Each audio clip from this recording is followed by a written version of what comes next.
I was just talking to today's guest on Greentech Pulse, and I mentioned that 15 years ago, that's how old I am, obviously, I had my final project in university, and it was converting cow poo to biogas. And funny enough, I think if you Google me on YouTube, check maybe 2010, you'll see a video I did where you could see the flame was really blue, really good, and everything. And it's something I think since then I've not really done anything about that. So I think it keeps bugging me why it's not as widely adopted as it should be. So when I discussed with today's guest about coming on the show, I was really excited because they are using it in a very big way. They are exploiting this biogas, making it using it generally. So I want to talk about everything. I would let the guests do all the talking because that's their field. I just did it 15 years ago. So, so welcome to the show, Brian. Brian Fields. Brian is the CEO Thanks, from Peter. LF Bioenergy. So welcome to Greentech Pulse. Thanks for having me here, Peter. Happy to happy to chat cow poo with you. So Yeah. So now I was asking a question earlier, and I think it's a question a couple of listeners might have. If renewable natural gas is the same as biogas. yes, it is. So you can make biogas out of different waste streams. We happen to do the cow manure. You can make it out of food waste, landfill waste. There's other type of ag waste, agricultural waste that can make biogas. But we are primarily focused on dairy farms and dairy waste and turning that into renewable natural gas in our business. Mm. Okay, so when you talk about dairy waste, what components from the dairy farm are used in making this renewable natural gas? So we take all of the cow manure and urine that comes from the cow barns that normally flows into a lagoon or reception pit.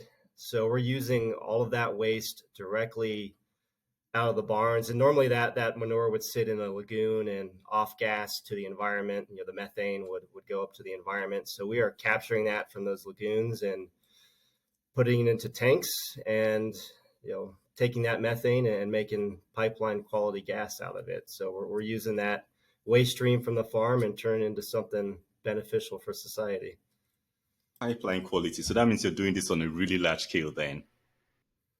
Yeah, so you can make electricity out of it as well. All of our projects right now are focused on making pipeline quality gas that goes right into a utility pipeline and looks the same as fossil fuel natural gas on a molecular level, but it's made from a renewable resource. Those cows are always pooping, so we're always collecting gas there. And so as long as they're doing that, we've got a steady stream of gas going into that pipeline there. Yeah, I think I've seen a couple of posts and quotes talking about cows contributing to greenhouse emissions and things like that. So I see where this comes in. So now you say you collect the waste from these farms, you turn it to gas, and then you extract the methane and it's pipeline quality gas. So now going through that process, what's the cost of this renewable natural gas compared to the normal one, the pump from the ground? The fossil fuel gas, yeah. So our gas is more expensive. So there's some cost to set up these sites. You're typically building tanks. I mean, there's different digester technologies, but there's an expense there for the digester, and then there's also gas upgrading equipment that's not cheap as well, and a pipeline interconnect cost. So we are more expensive right now than traditional fossil fuel gas, and we are there are different credits out there. So there's federal credits, there's state credits. That's a part of our revenue stream that helps offset some of those costs that we have compared to regular fossil fuel gas. Okay. That's good. So now for I think I understand you have partnerships with different farms. You take up all their waste and you create the gas from the waste. So, what benefits do these farms, in the first place, what benefits do these farms have working with you? Yeah, so one of the bigger challenges that a farm has is manure management. So we definitely help the farm manage one of their biggest problems is what do they do with all that manure? So putting that into a digester and collecting that gas and then giving that manure back to them as well. Still has all the mineral or the components and that you can make fertilizer. You can spread it on the field. So you got the phosphorus, the nitrogen, potassium. But we do help with manure management. We help with odors on the farm as well. So putting that manure through a digester. Again, you're not getting all that off-gassing of manure and the sulfur that you normally would smell on a farm. We're capturing that. So we've heard across all of our farms that odors get better. And then we also provide these farms with a different revenue stream. So in the past, they get their revenue from milking cows, and now they get a portion of the revenue that we put into the gas pipeline and sell. So it's a nice steady, I call it mailbox money. They get a check. We're always producing gas, and it helps stabilize their business so they can focus on milking cows and growing crops and being a successful dairy. So those are the three key things: manure management, odor, and then providing them another revenue stream that we do for these farms. That's amazing. So I think the manure that probably they would have been thinking of how to dispose of safely, or probably would have been making everywhere just so uncomfortable. It's something you handle, and it makes money for them. So now talking about the revenue they can make from partnering with you, like for an average dairy farm, what should they be looking at? What should they be expecting? It really depends on the size of farm. Typically, we're working with farms that are milking 4,000 to 5,000 cows at a minimum. Some bigger, some a little bit smaller. So yeah, it's hard to put an exact number, but it is significant for these farms.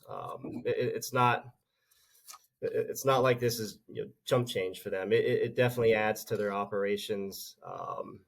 Covers a lot of their cost on the farm as well. It does fluctuate. As I mentioned, this is a credit business for us to some degree. So those credit markets go up and down, and that impacts farm revenue as well from what we're selling. But I can't give you the exact number, but it is substantial, and it is meaningful. And that's the reason a lot of these farms are looking to do RNG projects here in the U.S. And the business has really been picking up, and we get a lot of interest from farmers and a lot of smaller farmers too that are below that 4,000 to 5,000 cow threshold that really want to have a project. We're working to try to help them as well.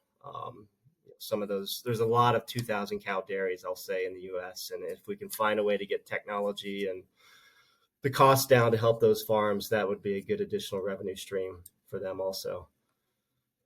Okay, I think I understand the having that limit of that threshold of 45,000 cows and above, because setting up the digester, setting up everything to make it commercially viable might be expensive. So yeah, so I think that makes a lot of sense. So now for the farmers, are there any farmers who have had objections about adopting this renewable natural gas on their farms?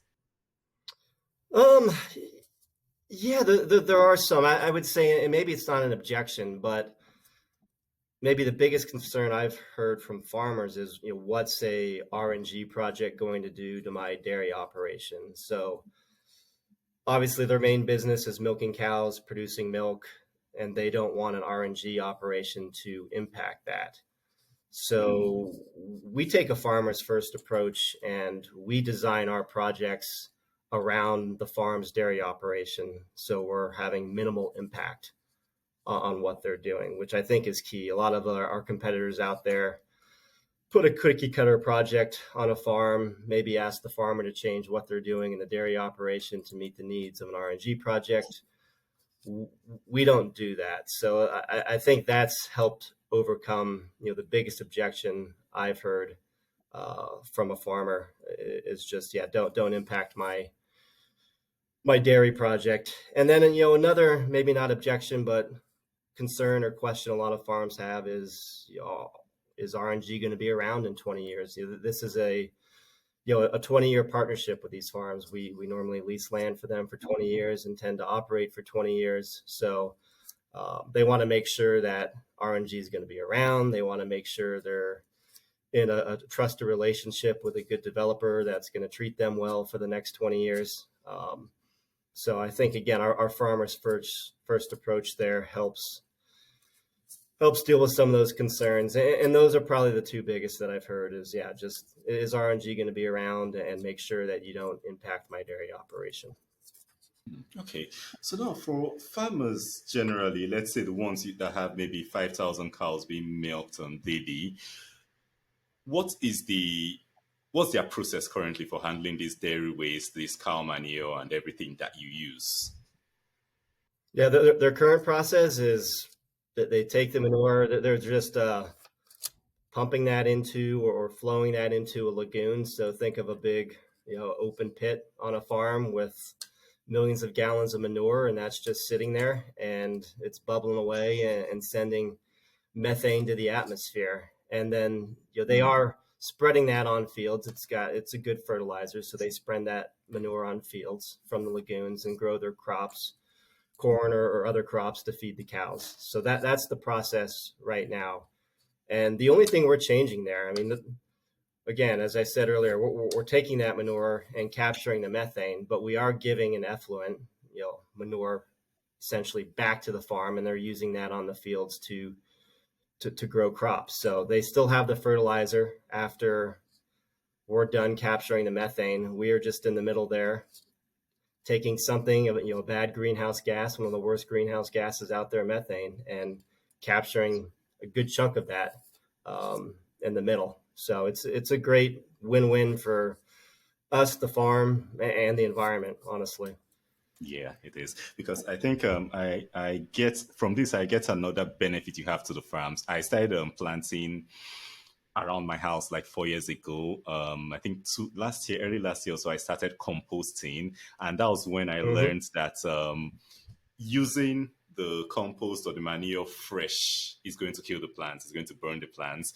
But in this case, now you're actually processing it, allowing it age, and getting out whatever is in it, rather than them waiting for it to sit and age and get ready for the plants. You do all that for them and just give them the end product. So that's another really big benefit, in addition to the revenue they get from the gas going into the pipelines and things like that. Yeah, no, that's an accurate statement. Yeah, it's definitely a better quality fertilizer, I'll say, after it comes out of the digester and we give it back to the farm and put it into another lagoon for them to spread on crops. Um, or if they don't need to do that, there's technologies as well. We haven't done any projects with that, but you can make a fertilizer at the end of our digester process as well, and sell that to others that may want it. Wow, so this is actually something with a lot of ways to make an income out of it. Love this. There are, yeah.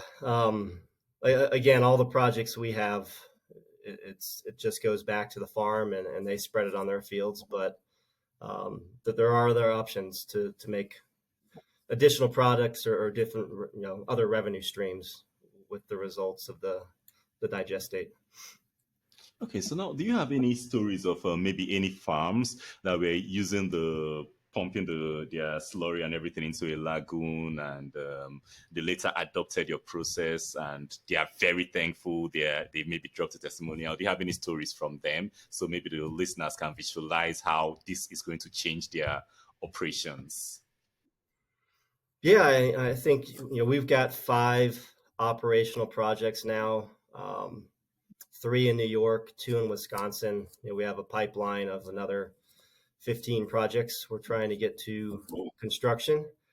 I would say all of those 5 that are operational are a success story. We've been on time and on budget.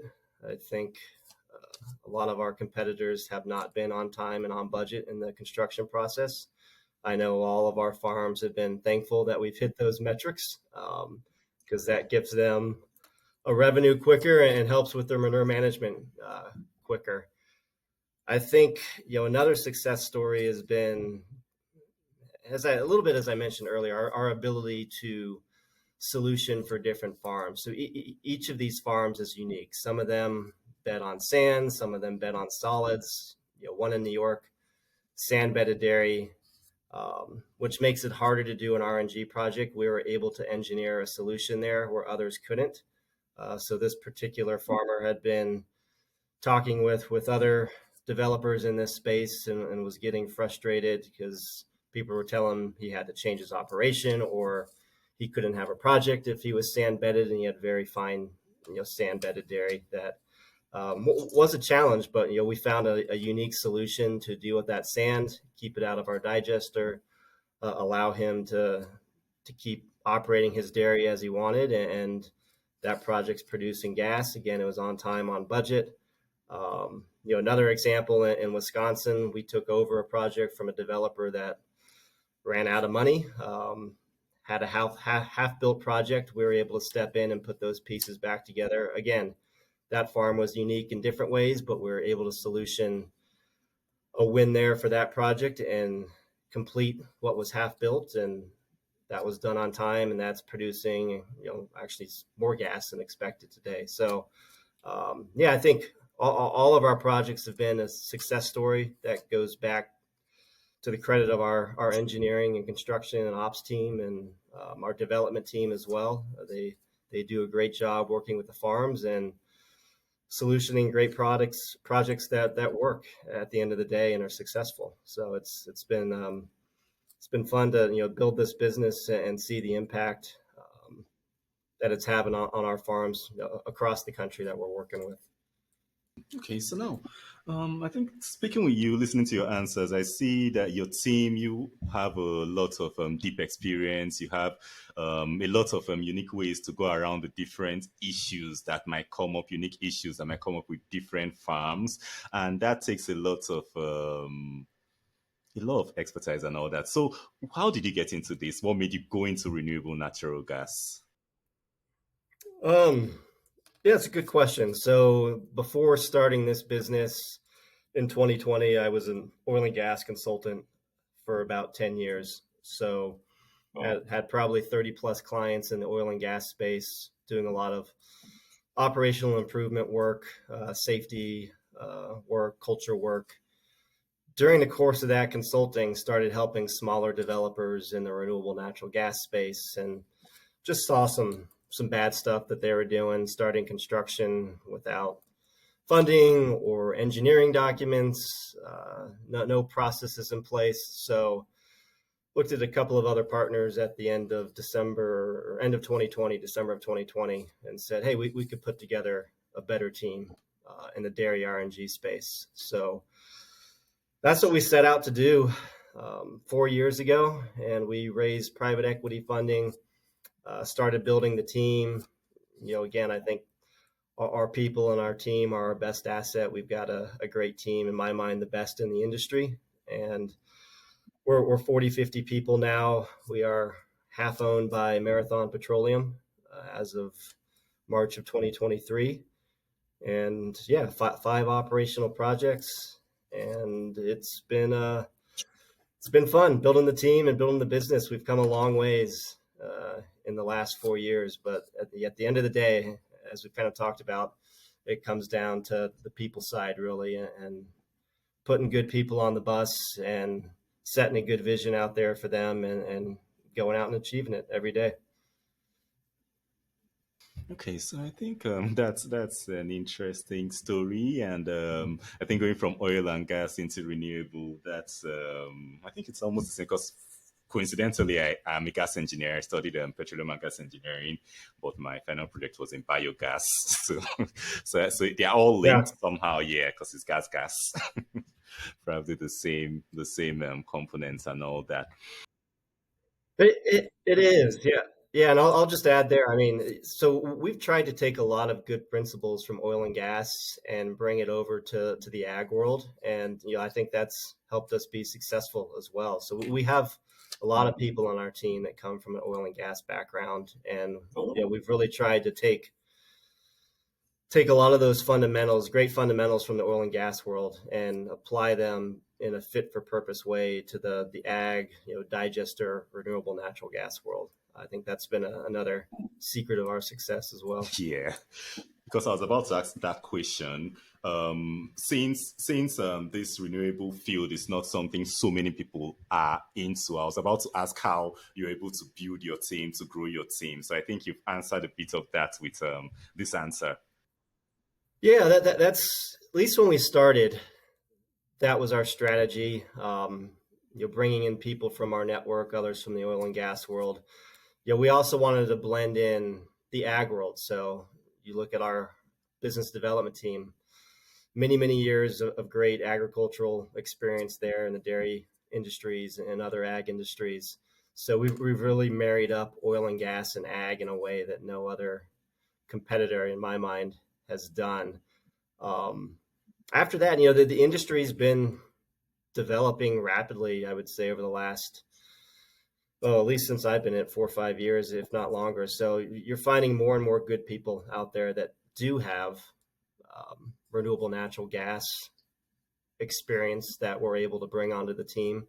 Um, but yeah, no, that's been our strategy to start is oil and gas, and then I think we've built a reputation in the industry as well. I think we're one of the top developers, so we're finding a lot of good talent coming to us as well. So in the beginning, we were having to hunt down more of it, and now we're getting more people seeking us out. So Yeah, I think that that's a good happens way. That's a over better way time. to Yeah, to have people coming in too. that happens over time. So now, I think let's go back to the environmental impact of this. We know normally with the oil and gas, with the hydrocarbon natural gas, you drill in, you puncture the reservoir, and it pops out the gas. You pass it through whatever, and it comes out, and you have wastewater, waste mud, and all that. So now with this process, what sort of you mentioned the effluent and the methane. You take the methane, you return the effluent to the farmers. So what other are there any other waste products out of this process? Yeah, the other big one. So when the gas is coming off I'll call it the biogas coming off the digester, it's made up of mainly methane and carbon dioxide. So yeah, that carbon dioxide is obviously a waste product as well. Right now on our projects, we are venting that to the atmosphere, but there are technologies, if you've got the right size farm and project, where you can capture that CO2. So we are looking at ways to add that into existing projects or future projects where we can capture the CO2 instead of venting it to the atmosphere, and turn that into something beneficial as well. It can be used in food and beverage industries. There's other uses for that CO2. So yeah, CO2, methane, those are probably the two biggest waste streams there,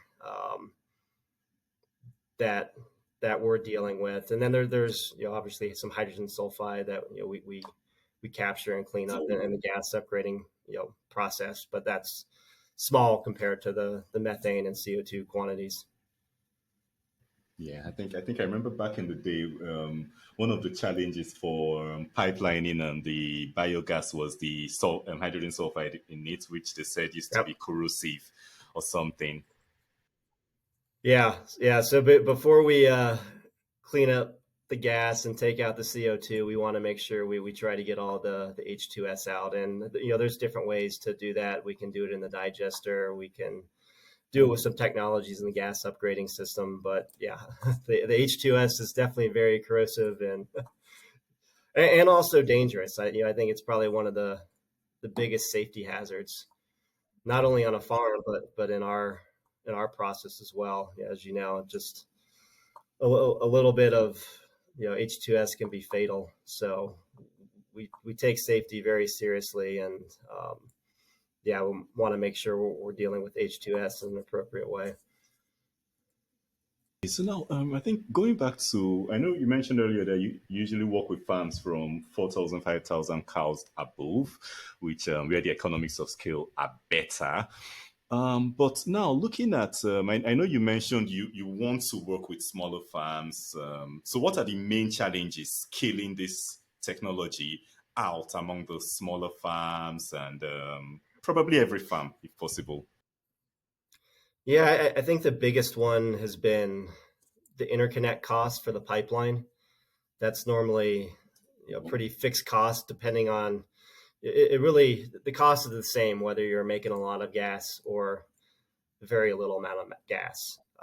So that's where it gets prohibitive for those smaller farms. It's hard to manage, that big of a fixed cost. Same a little bit on the gas upgrading side.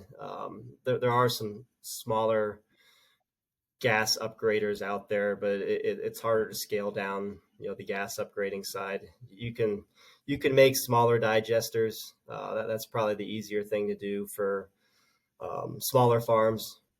But yeah, there's a lot of people trying to solve those cost challenges to be able to help smaller farms. I think another option in the future that might become a little more popular is electricity. So instead of making pipeline quality gas and having that cost to inject in a pipeline, you just use the raw biogas or clean up the biogas a little bit and run that in a genset and make electricity. So those costs could help with the smaller farms there. And there's some credits in the market around electricity that could help those projects move forward as well.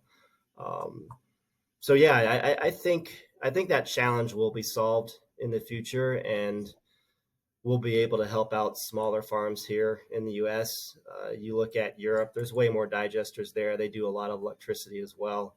Um, so I think over the next 10 years, you're going to see the U.S. being able to help smaller farms as well, and whether it's making gas or making electricity, uh, it'll be done. I'm confident in that. Okay, so now for a farm who wants to convert from the traditional method they use into this method, how I know you mentioned I know from your descriptions each of them has unique requirements, unique specifications, unique problems to solve.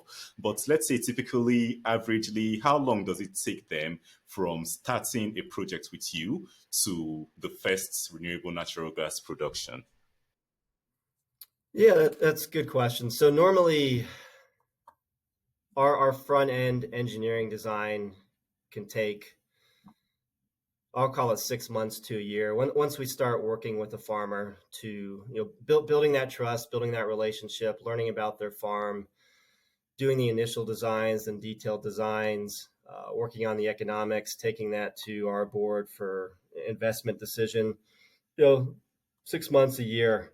Once we get that investment decision from our board, it's about a year, maybe a little bit more to construct and build and become commercially operational. And that's when we're producing gas and starting to generate some revenue there. So I would say from start to from first contact with the farm to first, I'll call it gas in the pipeline, around 2 years on average. Maybe a little bit more, sometimes maybe a little bit less, depending on the farm there. But that's typical timeline for us. Okay, so now for a farmer who is probably listening to this episode, they have the criteria 5,000 cows above. They're in the United States, and they are looking at implementing this for their farm. What is the first step you would say they should take? Um, yeah, I mean, again, there's a lot of developers out there. I think talk to a few different developers, figure out their mindset, look at their backgrounds. Again, it's a 20-year partnership. You want to feel comfortable at the end of the day with the person or the company that you're working with. It's a marriage for 20 years. So yeah, definitely do your due diligence and talk to developers and just get a good comfort level for who you're working with. And then after that, it's really, in my mind, getting into discussions of, again, how we approach it. How can you fit an RNG operation on your farm without hurting what you do on a daily basis, which is milking cows and producing milk. Um, And yeah, depending on the farm, that can take some time to figure that all out and go through that detailed engineering process.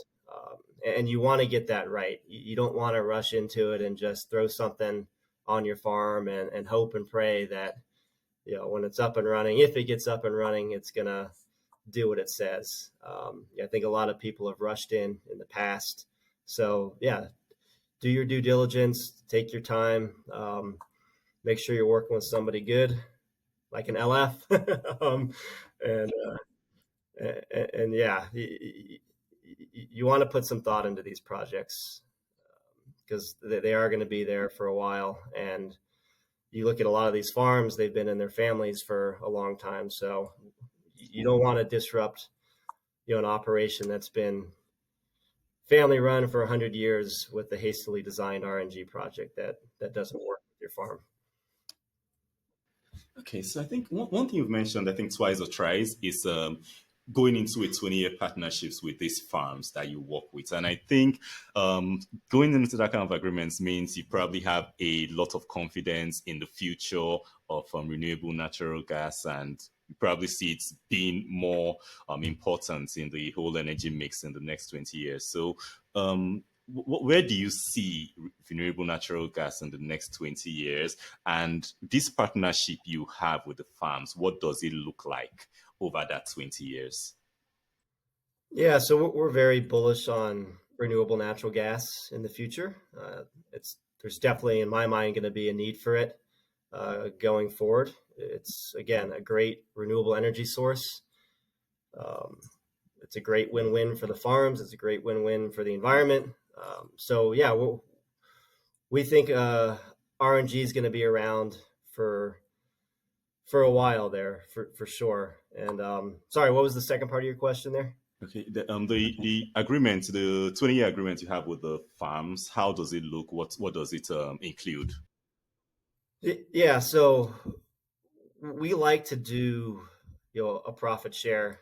And again, we're bullish on where the price of RNG is going to go. So if it goes up more over the next 20 years, we want our farms to take advantage of that. So, that's why we do, a profit share with them for 20 years versus paying them a fixed price per cow, which is another structure that's been out there in the market. So no, and with our backing with Marathon Petroleum, we plan to be around for a long time. I think that's another thing that farmers want to make sure, or is important to them, that whoever's developing projects for them is going to be around for the long haul. They don't want somebody coming in, developing a project, and then selling it to somebody else, and that person sells it again. I mean, that's a lot of instability. Again, these farms have been in families for, we've got some that have been since the 1850s, 1860s. So, well over 100 plus years. So, yeah, they need to be working with somebody that's going to be around for that 20-year period, and it's going to be stable and consistently run over that amount of time.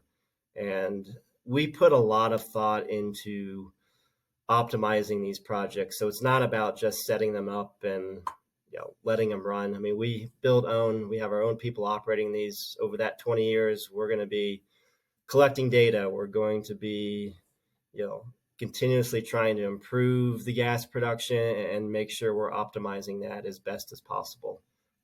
So that's a key philosophy for us as you're thinking about a 20-year partnership with the farm. You've got to optimize it and continuously learn and get better and make sure you're improving the project and the operation on a daily basis.